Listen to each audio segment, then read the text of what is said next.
Pour la collection Automne-Hiver 2016, Blois devient Bloisaville et se part de ses plus belles sapes. Dans les coulisses de la création, la caméra se balade et donne la parole aux faiseurs de la grande fête à venir, celle de janvier prochain. Tout d'abord avec Pascal, costumière du projet, qui fait du sur-mesure pour les 15 participants blésois, à la recherche de l'harmonie et d'une sape qui met l'élégance avant le prix. Je comprends complètement le- leur façon de s'habiller, c'est-à-dire de dépenser de l'argent, etc. Je le comprends. Moi, c'est pas du tout mon style. Moi, je trouve ça plus intéressant d'avoir une recherche créative en dépensant le moins d'argent. Donc voilà, j'ai un budget qui n'est pas extensif, donc c'est vrai que j'ai essayé de trouver un mélange entre des choses qui sont assez classiques, mais avec des petites touches de modernité. Et voilà, c'est pas. Oui. Voilà, c'est d'essayer que ça corresponde aux personnes, c'est ça qui est important. Et ce qui était intéressant, c'est que chacun dans ce projet-là puisse, en fonction de sa vision, de ses moyens aussi, puisse s'habiller. Moi, il y a des costumes là qui valent 200 €, 300 €, il y en a qui valent 10 €, 20 €. On peut s'habiller, c'est-à-dire que là, ce qui est intéressant, c'est qu'on peut s'habiller élégant, parce que la sape, c'est ça, c'est l'élégance, la recherche de couleurs, c'est-à-dire jamais mélanger plus de 3 couleurs, par exemple. Donc on doit aussi travailler avec ce style-là. Pascal, qui travaillait il y a peu pour le spectacle Paris de David Bobet, ouvre ici un nouveau chapitre de son travail de costumière en créant les sapes des femmes. À la recherche de l'élégance, elles mettent en avant la féminité avec des vêtements plutôt masculins pour mieux bouger les lignes dans un univers de la sape où les hommes mettent des jupes et les femmes des blazers. Ce qui est difficile là, c'est d'habiller les femmes en sapeuses, en gardant les codes de la sapologie, c'est-à-dire les accessoires, les lunettes, le chapeau, cravate ou pas cravate, les chaussures d'homme, etc. Tout en gardant un côté féminin et tout en... Moi, c'est important qu'elles se sentent bien dans les vêtements, que c'est pas un déguisement. Donc c'est assez compliqué de trouver des vêtements dans lesquels elles se sentent bien, qui fassent à la fois classe, féminin, masculin, et qu'on reconnaisse par rapport à ces vêtements la sapologie. C'est ça qui est important. C'est-à-dire que moi, j'ai pas envie de les déguiser, quoi. C'est pas, j'aimerais que l'on croie qu'elles sont comme ça dans la vie. Tous les jours. Tous les jours. Oui. Voilà. Alors c'est vrai que c'est un challenge assez compliqué parce que les morphologies sont pas forcément toutes pareilles, voilà. Et par contre, c'est intéressant. Enfin, voilà, quand je vois la métamorphose d'une personne qui arrive en robe, en talons et qui se sent bien dans un costume comme ça, voilà, pour moi, c'est gagné. Il y a un mois, j'avais posé tous les vêtements sur ce même portant et je leur ai demandé de choisir ce qu'ils préféraient en fait. Et Jeannette a tout de suite pris ce manteau noir et blanc. Donc ça a été très simple. Donc elle a pris ce manteau noir et blanc. Elle l'a essayé. Donc après, je lui ai donné un pantalon noir en velours. Et voilà, ça s'est fait comme ça. Mais j'ai d'abord essayé de faire choisir les personnes, savoir vers quel style ils préféraient aller. En fait. Donc voilà, ça a été fait assez simplement. Et après, on rajoute les accessoires, le chapeau, les lunettes, l'ombrelle s'il y a besoin, etc. Et c'est vrai que entre ce qu'elle est, elle est apparue en robe et en féminine, etc. Et bon, après, elle devenait une sapeuse. Elle devenait, elle faisait partie de la confrérie des sapeuses ou sapeurs.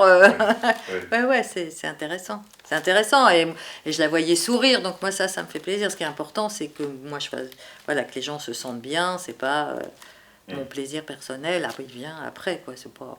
Ouais.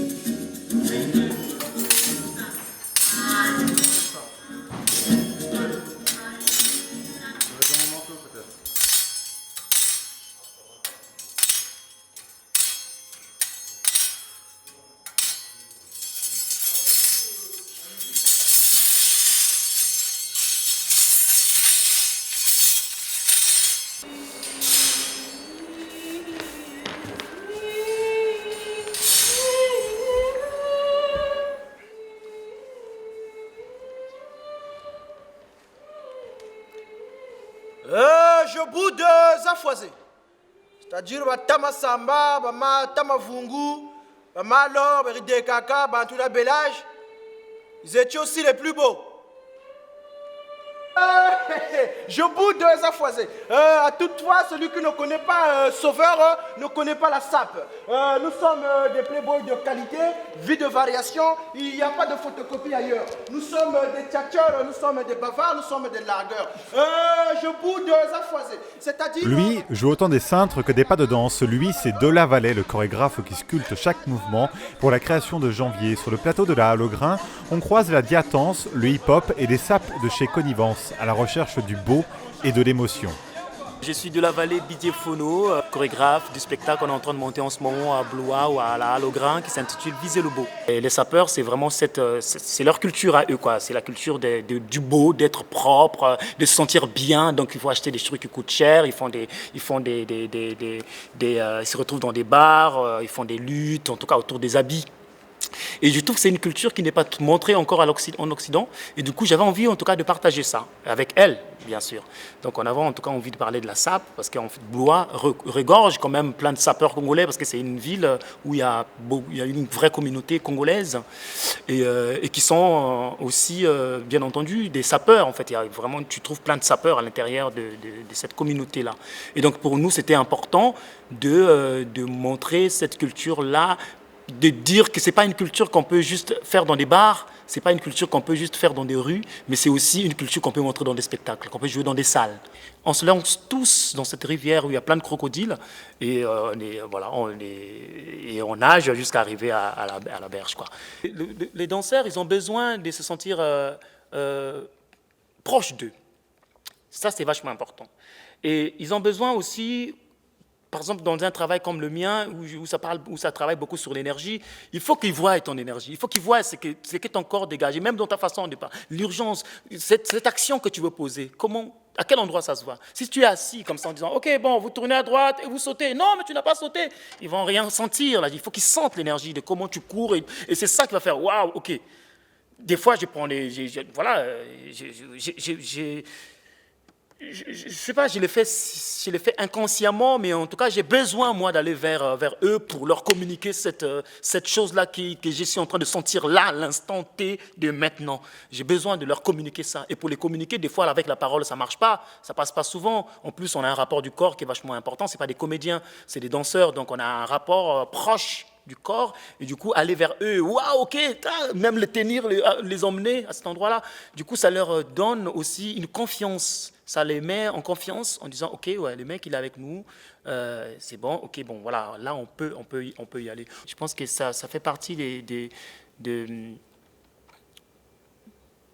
façon de résister dans une société comme la nôtre. Que ce soit en Afrique, que ce soit en France, que ce soit partout dans le monde. Je pense que si je n'avais pas fait la danse, je ne serais pas devenu la personne que je suis. Je serais peut-être mort en guerre, je ne sais pas, je serais peut-être guerrier. Non, mais c'est vrai ce que je suis en train de dire, parce que j'ai plein de potes à moi qui sont au final, qui ont porté des armes parce qu'ils n'avaient pas le choix et tout ça. Mais pendant qu'ils étaient en train de le faire, ben moi j'étais en train de faire 2-3 étirements de danse. Donc voilà. C'est une façon de résister.